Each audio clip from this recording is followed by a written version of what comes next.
خاوتنا السلام عليكم، ان شاء الله تكونوا بخير وعلى خير. راني لاباس الحمد لله. يعود حفيظ الدراجي بتصريحات مثيرة للجدل، ويؤكد بأن المغرب هو من سينظم كأس افريقيا 2025.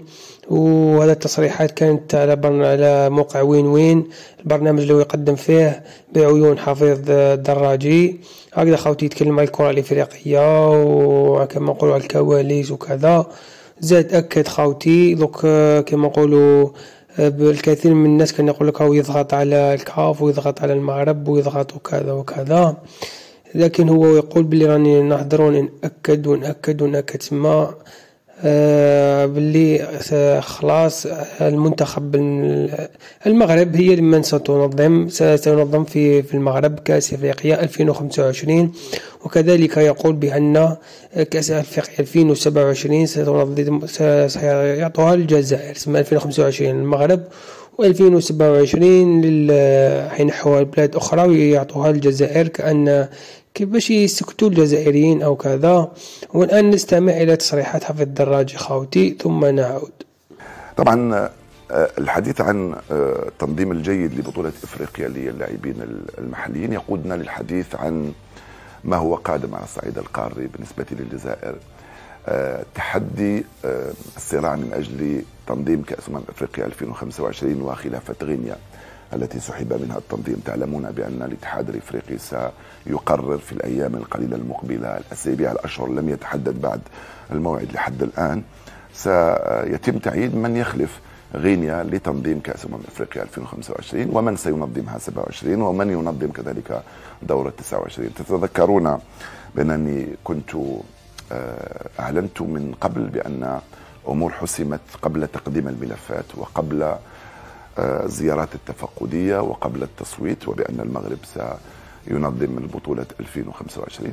لا زلت أعتقد ذلك، ولكن التغيير المرتقب، أنا دائما أتحدث عن توقعات مبنية على معطيات ومبنية على معلومات من داخل البيت الإفريقي. قلت بأنه الاتحاد الإفريقي أو الأعضاء 23 الذين سيصوتون أعطيت لهم التوجيهات بأن يصوتوا على المغرب في بطولة 25، وأعطيت لهم التوجيهات أيضا الآن لكي يصوتوا على الجزائر في بطولة 27 وليس 29. الأمر هذا قد يغضب نيجيريا وبنين، لأنه تعلمون بأنه منذ أكثر من 3 عقود الاتحاد الإفريقي لا ينظم بطولتين متتاليتين في منطقة على حساب منطقة أخرى بين الشمال وبين الجنوب. فكان من الصعب تصور تنظيم البطولة في المغرب ثم في الجزائر، أو في المغرب ثم في مصر أو تونس أو ليبيا أو موريتانيا. فهل تقبل نيجيريا الآن بأن تنتظر إلى غاية 29؟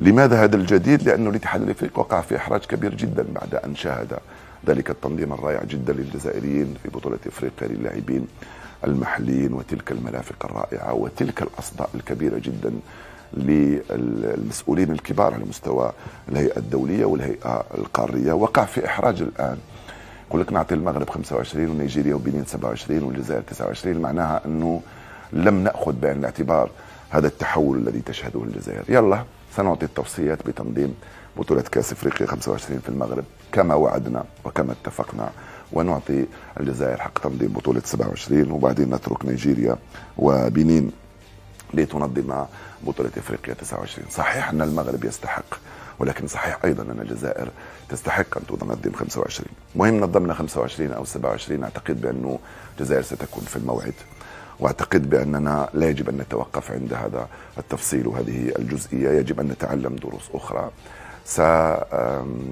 سنتفرغ لامور أهم بكثير من تنظيم بطولة كأس افريقيا للأمم التي سننظمها بامتياز في سنة 27، وسننظم أحداث رياضية أخرى كروية وغيرها بامتياز كذلك بعد كل هذه الإنجازات التي حققناها على مستوى المرافق وعلى مستوى التجاوب الجماهيري الذي يبقى مكسب كبير وكبير جدا، لأنه هذا التجاوب الجماهيري ينم عن وعي كبير جدا وعن انخراط الجماهير الجزائرية في المنظومة الجديدة التي تريد أن تتميز وتبدع وتتألق في المنافسات الرياضية وفي تنظيم أيضا المنافسات الرياضية. إذن باختصار أتوقع بأنه الكاف ستقرر، لكن ليس قبل كأس افريقيا الناشئين المقررة في الجزائر نهاية أفريل المقبل حتى لا تحرج الجزائر.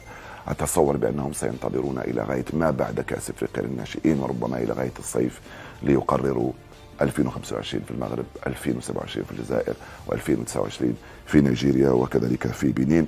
ونحن أيضا سنتفرغ أيضا لأمور أهم جدا من الكرة ومن تنظيم كأس أفريقيا في منحنى تصاعدي تشهده الجزائر على مستويات كبيرة وكبيرة جدا.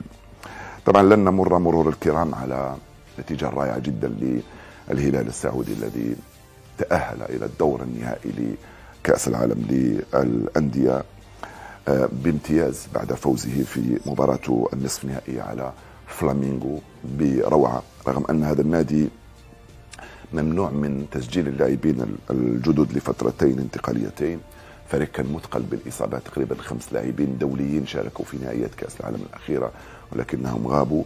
غدا سيشهدون مباراة للتاريخ أمام ريال مدريد. المركز الثاني سيكون نتيجة كبيرة جدا، أما المركز الأول فسيكون من دون شك إنجاز أكبر من المتوقع، إنجاز لكرة سعودية تستحق، إنجاز لهلال العالمي أيضا يستحق. يترجم هذا التحول وهذا التطور، ويترجم أيضا هذه التطلعات للكرة السعودية التي استخدمت رونالدو لنادي النصر وتتوجه نحو استخدام بوسكيتس، استخدام راموس، استخدام لوكا مودريتش، استخدام حتى لاعبين آخرين كبار. غايتهم هي إعطاء نفس جديد للكرة السعودية، غايتهم هي تنظيم كأس العالم 2030 بعد أن أدركوا ما لتنظيم منافسة من حجم كأس العالم من تداعيات كتلك التي حدثت على مستوى قطر. إذا هنيئا للهلال، هارد لك أيضا للأهلي المصري الذي لن يخيب، الذي يبقى أيضا عالمي رغم خسارته أمام الريال بالأربعة. الريال كان أقوى، شيء طبيعي، وكان أفضل وتأهل إلى المباراة النهائية. الحديث عن الريال وعن الهلال وعن الأهلي وعن كأس العالم للأندية والكرة العالمية يقودني للتوقف ولو في عجالة عن ميركاتو الشتوي. لم يكن ساخنا بسبب الأمطار والثلوج والبرد الشديد، كان بارد طبعا، ولكن الميركاتو الصيفي ينتظر بأن يكون واعدا. ميركاتو الشتوي كان بارد ربما بسبب المونديال وتداعياته، رغم أن الريال كان بحاجة إلى مهاجمين، ليفربول أيضا بحاجة إلى نفس، المان يونايتد كذلك مدربه إريك تان هاغ بحاجة إلى نفس جديد ولاعبين جدد، ما عدا انتقال رونالدو إلى النصر وجورجينيو إلى أرسنال وإنزو فرنانديز الأرجنتيني وسط ميدان منتخب الأرجنتين انتقاله إلى تشيلسي. طبعا لم تكن التحولات كبيرة جدا. ينتظر أن ينتقل أوسيمان المهاجم النيجيري لنادي نابولي إلى المان يونايتد خلال الصيف المقبل، كما ينتظر كذلك تحولات وانتقالات كبيرة على مستوى المدربين خلال الفترة القادمة من فترات كرة القدم.